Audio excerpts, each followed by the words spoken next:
I just did an entire video and wasn't even recording. So great.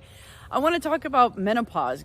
And if you're a guy and you stick this out, kudos.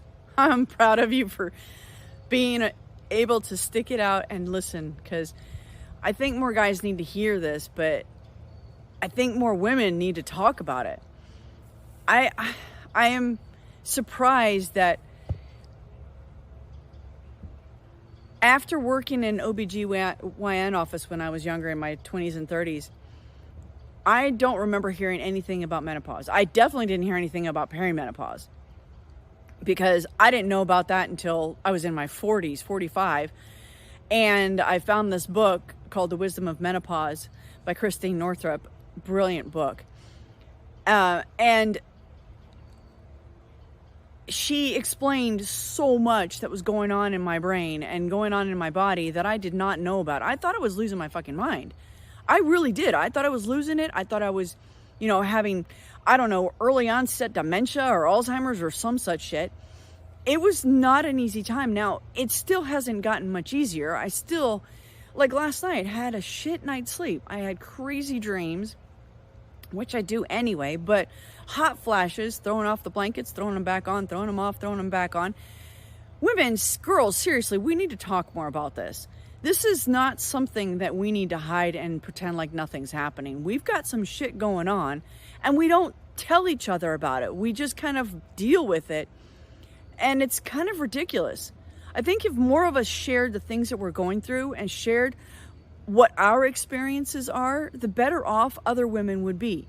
I mean, I don't remember a lot about like my 30s other than me being really unhappy in my marriage. I was not living life that I wanted to be living.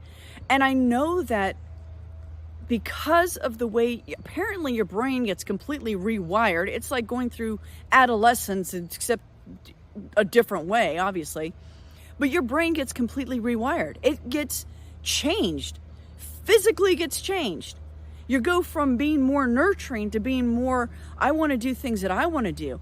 And I know that I went through that. I mean, I got migraines like you would not believe. So when somebody's telling me your brain's being rewired at that time, I absolutely believe it. But there was a lot of things that were going on with me that I couldn't really talk about with anybody because I thought it was just me. I thought I was going nuts. And the itchy skin, the just crying for no reason, the being stupidly elated and wondering, what the hell am I so excited about?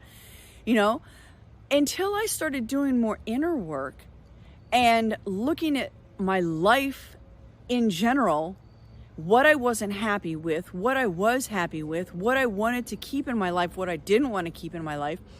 Things started shifting once I started doing that. But I took a lot of time to be able to work on myself, to be able to find the things that were working and that weren't working. And I know that because of menopause, I was more inclined to do those things because I was feeling in a particular way. I was like, okay, I'm not happy where I am. Things are shifting. Things are shifting in my body. I can feel it. I didn't quite understand what was going on. Obviously, hormones were fluctuating like crazy. Apparently, that's what happens. I don't know. I don't go to the doctor that often. I never get sick. So it's like, and if I do, it's a slight cold once in a while. And I get into bed and, feed myself the good stuff. And I'm feeling better. So even though I worked at an OBGYN, I did not go to the doctors. And so all of these things that I probably could have talked to a doctor about, I didn't. Because I'll be honest with you, I didn't want to take a whole bunch of drugs. I did go to the doctors. I did go to a doctor 2 different times. The first time, he wanted to put me on Premarin. I am not going on Premarin. I'm not taking horse urine. Thank you very much. No fucking way. And the second doctor, and now looking back, I know what was going on with myself, and I know why what happened was happening. I went in and I told her, I said, I think I'm losing my mind.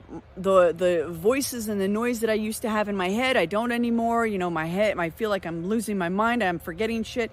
She wanted to put me on lithium. And I'm like, there's no fucking way I'm taking lithium. No, sorry, not happening. But I know now that the reason why my mind was getting so quiet was because I was meditating a lot. I was meditating a lot. Like I would spend like an hour in the morning meditating and then at night before I went to bed. So I was doing a lot of EFT, a lot of working through old feelings, a lot of old hurt. I was doing a lot of journaling, which I do these things still, but I don't do them to the extreme that I was doing them then. Because I was trying to figure out what was going on, what was happening to me.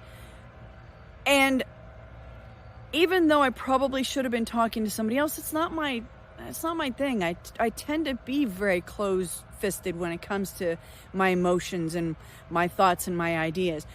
Really, the only person that I talk to is Roy. He's very much open to listening to my craziness and not judging me. And I know that a lot of times that's why I hadn't done that in the past. Because I had talked to somebody, you know, I talked to a good friend or I talked to somebody who I thought I could trust, and I would get backlash or get, you know, some negative comment from them, and it would hurt. And I am really upset with the way that we as women treat each other. We need to be more supportive of each other. We need to be more kind and compassionate with each other. Instead of tearing each other down when one of us gets lifted up, we need to be able to be supportive and not feel like we're getting ourselves, I don't know, that we're not good enough because they're doing great and we're doing like shit. Or we're doing great and somebody's tearing us down because we're doing so well. We need to be a lot more supportive of each other, you know. And so I really didn't talk to anybody about this. And when I started talking to Roy about it, it's kind of difficult to explain to a guy what you're going through when you don't even know what you're going through. You know, if you're talking to other women that kind of have an idea, but their symptoms are not the same. We all have some sort of different tweak to what we're going through. Apparently, there's like 56 different symptoms to menopause. And it's like, holy shit, I didn't even realize there was that many. And, you know, trying to explain that I want to have sex, but I can't because my body's just not cooperating. You know, it's dry, or, you know, it's painful, or, you know, I just don't have the drive. And that's what's frustrating, is because I do have the drive. I do want to, but my body's like not cooperating. And then I get really close and I want to snuggle and I get a hot flash. And I like, don't fucking touch me because I'm so sweaty that I don't want to touch anybody. I want cold air on me, freezing, because if I'm freezing, then at least I can snuggle in the blankets. And if I get a little bit hot, I just stick my feet out. It's frustrating. It's depressing. It's aggravating. And trying to explain it to someone who doesn't quite understand is even more frustrating. And trying to explain it to somebody who's trying to be supportive and trying to be understanding and not feeling like I want to cry because I can't explain it, because I don't fucking have a clue how to make things better, how to make things so that I feel more comfortable, so that I'm feeling good in what I've got going on. Not feeling like I want to cry because I don't even know why. But we don't talk about this stuff. We don't discuss it. We don't, you know, say, hey, I've got this thing going on. I've got a girlfriend that I'm talking to right now, and she's fucking wonderful, but she doesn't quite understand what I'm going through because she hasn't gotten there yet. And as someone who's I'm like 10 years older than her, and I'm going through these things, and she's like, okay, well, so try this, trying all these things, because I don't want to take drugs. I do not trust the drugs. I don't do it. It's just horrible. So trying to understand and explain this stuff is very difficult. Women, we've got to start sharing our shit, start sharing our stories, start sharing what's going on with us. So that's what I wanted to talk about. I really want to start sharing more of this with you, trying to explain what I've got going on, and maybe more women will start explaining what they've got going on. So guys, girls, start living life adventurously. It's the only way to live. Even when we've got this shit going on and our minds are going crazy and we're having hot flashes and we don't know what is going on, we want to cry. Still, it's a great life. And I wouldn't change it for a thing. Talk to you later. Bye.